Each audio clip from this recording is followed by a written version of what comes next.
I hired a private detective. My wife had changed a lot in the last month, and our quarrels were getting louder and more ridiculous. What about her? As if she hadn't noticed her transformation. I had my own small business for 2 years. It required development and my considerable attention, so I did not particularly bother and hired a private detective. My detective wasn't cheap, but he was highly professional. He managed to wiretap her car 2 days later, and I listened to conversations between her and some guy. The guy, by the way, was a colleague of hers. It was obvious from the conversation that they had already had sex several times near work and even in the workplace. And now her lover really wanted to do it right in bed. They decided to do it at the hotel. Friday night, she told me she was going out with her girlfriends on Saturday. I already knew the guy was married too. I quickly contacted his wife. We met up. I told her what I knew and told her, if she wanted proof, she should come with me Saturday night. So we followed my wife, parked in the rental car outside the bar. Didn't have to wait long. My wife gets out, followed by her lover. He was already waiting for her at the bar. When we arrived, his wife was already crying. I tell her to be mad, not to cry. Then I noticed them heading toward my wife's car, which, by the way, is the one I bought her. The lover gets behind the wheel.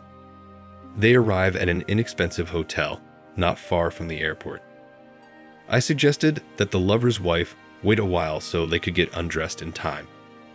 Then our trap would definitely work. 5 minutes later, I knock on the door and yell, "Open up, it's the guards." The lover comes to the door and opens it, holding only a towel over his groin. I say, "Hi, I'm the husband," and I punch him in the face. He goes down. Then I take my wife's clothes and I drag him out of the room, actually take him outside lover and throw him in a snowdrift. It was winter, the month of January. His wife gets hysterical, hitting and kicking him.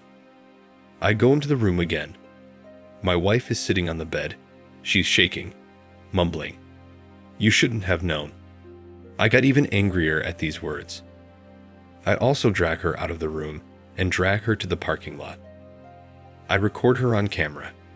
She trembles and admits to everything she's done. I tell her no one will ever forgive her again. I quickly dial her dad's cell phone number. She screams, "No, no, no." After explaining herself to her father simply says that she disgusts him and hangs up. She lets out screams and moans. I tell her to get dressed and give her her clothes. She is trembling and shaking. I call a cab, put her in the car, and send her to her own sister's house. I got into her car myself, as if it were my own, which I had given her. And her lover and his wife drove away in some rented car.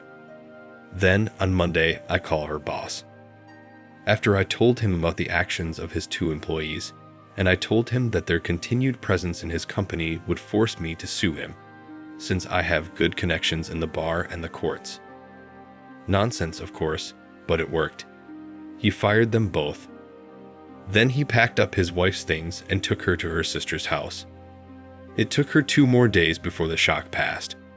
She calls me, and I refuse to talk to her. This goes on for a few weeks or so. Then her sister calls and says she's lost her mind, has stopped talking to everyone. I'd advised her sister to call her medics. My wife ended up under observation at the psychiatric hospital. I got a call from the hospital, made a reluctant appointment, and was told before me that she had fully realized what she had done. And what I did shocked her to the point of complete insanity in the truest sense of the word.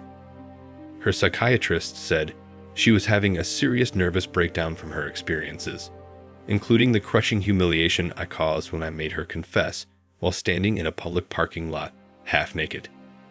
The psychiatrist said it was extreme and led in part to a split in her personality. But things should normalize. I noted that she treated me like trash before I caught her, and her personality was not as good as she presented herself to be. As I was leaving, I was told I would call back the next week. The next week, our meeting took place. She looked dejected and like a shadow of a former woman. My wife used to be a figure skater with big shapes, but she had lost at least 50 pounds in a few weeks. She said she was trying to keep me from finding out about the affair and that she cheated because I was working too hard. I called bullshit on that. Reminded her of her own words from when she was complaining about not having enough money, so I went into business to make a living for us. I told her she kept lying. I can't be with you. I want a divorce. Her doctor almost threw me out of the room. I yelled at him and he yelled at me. And all of a sudden she says, okay. Yes, I was selfish. I wanted to feel a romance, to experience the thrill, and to know what cheating was like. I suggested she think about what it was all about. Now the affair is long in the past. Your parents resent you. Your job is lost. It's going to take some serious effort to make it right, and certainly a lot of it. A lot of the time she asked not to leave her. Said she didn't know what she was going to do without me, and I kept quiet. I was still in touch with my wife and her lover. They were still living under the same roof. I asked to see her and offered to have wine together. She told me she was a married woman. I told her I was technically a married man too, and the same circumstances didn't prevent our spouses from having fun. So after that, why should anything prevent us from doing the same thing? So we met. After a trivial conversation, I leaned in and said jokingly that it would probably be good for them if we became lovers too.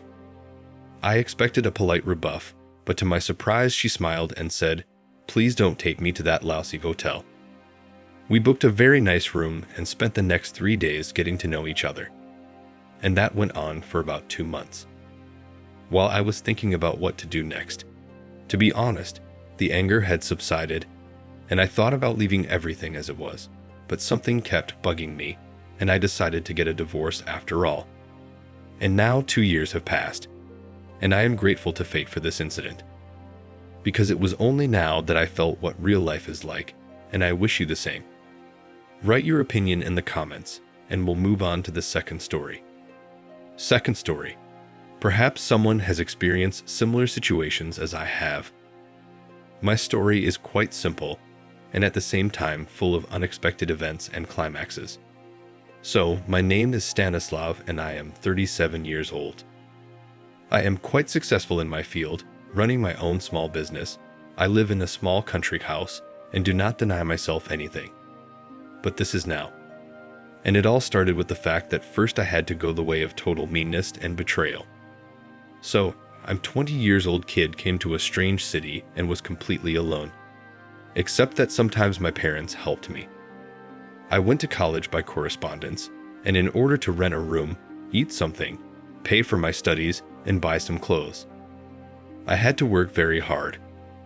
I clearly decided that no matter what it cost me, I must achieve at least some results. After a long time, I have a successful career, and in the next couple of years, I was planning to buy a long-awaited apartment. I was pretty fed up with renting an apartment. I was very happy and proud of myself. Emotions were brimming over the edge. It seemed to me that life had just begun, and now everything would be fine. I dreamed about my beautiful wife, my children, and my own comfortable home. And at this happy moment for me, I just met my future wife, Maria, under very funny circumstances. On another lunch break, I came to my favorite coffee shop, where I was served by a new, pretty waitress. She was a plain, ordinary girl, obviously from the provinces. Judging by her manner and speech, I knew it at once. Something flashed between us at the time. Her eyes literally drove me crazy after she took my order and after a while brought my dish. On the way to my table, she stumbles and her tray with my lunch flies out of her hands. She starts frantically picking up the broken dishes. I mechanically rush over to help her. "Please forgive me, I'm so clumsy," she said in a half whisper. "It was no big deal. Don't worry about it," I replied. "Now I'm definitely going to get fired," the waitress muttered, barely holding back tears. At that moment, the administrator of the cafe ran up and started yelling at her employee. I began to defend her and say that it was me who had accidentally pushed her. But in my defense, the administrator replied that she saw perfectly well that it was she who dropped the tray and eventually fired her. And ever since then, without going into detail about what happened after she was fired, we got married and started living together. And things got great. I finally almost saved up for an apartment, made my wife happy with the news, and we started planning children, while I continued to work and pick up future dwellings. And this case, by the way, is not easy, I must say. Another piece of good news happened. Maria got pregnant. I was delighted when I learned about it and carried his wife in his arms all pregnancy. But all at once came to an end when I learned a terrible truth that almost made my eyes black. On that ominous day, I decided to give my wife a little surprise. At lunchtime, I came home with a bouquet of flowers and sweets. I went into the apartment. My wife was in the shower. I put the flowers in a vase, put the goodies in the fridge, and went into the room. I took my laptop to surf the internet, and it was already on. There I saw my wife's page on one of the social networks and an open dialogue with her best friend. And what I read there made me pale with horror and turned my whole life upside down. In that correspondence, my spouse openly calls me, to put it mildly, a loser from whom she will soon take away half of her real estate. And they were also jokingly discussing the fact that she is not pregnant by me. And as soon as I buy an apartment, she finally that will divorce and live a full life in the city to the envy of his relatives. I broke into a cold sweat and my heart raced. I wanted to scream from the pain. But at that moment, the water in the bathroom went silent. I quickly turned off my laptop and ran out of the apartment. I sat down in a nearby park, opened a bottle of hard liquor, called the Chief, got off work, and began to think about what to do next. And then it occurred to me, as I thought at the time, the only logical way to begin to solve this problem at the root. The only thing that calmed me down at the time was that I had not yet bought the apartment, but I was already going to meet and sign contracts because I had found a very suitable option. And I immediately came up with what I thought was an ingenious plan of revenge. A couple of months later came the day X. I have to say right away that all this time I pretended to know nothing and continued to play, as my wife put it in her correspondence, the knave loser. At one point I called her and told her that I had bought the apartment and signed all the contracts and that she could come right now and see our new little nest. In 15 minutes, a cab would come for her. My wife was overjoyed, as evidenced by her enthusiastic shouting into my phone. After the appointed time, my wife got into a cab and drove to the appointed place.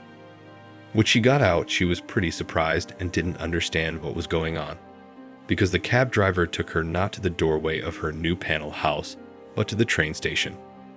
After which I texted her, "My dear wife, I hasten to please you with the news that I changed my mind about buying an apartment and decided to buy myself a house."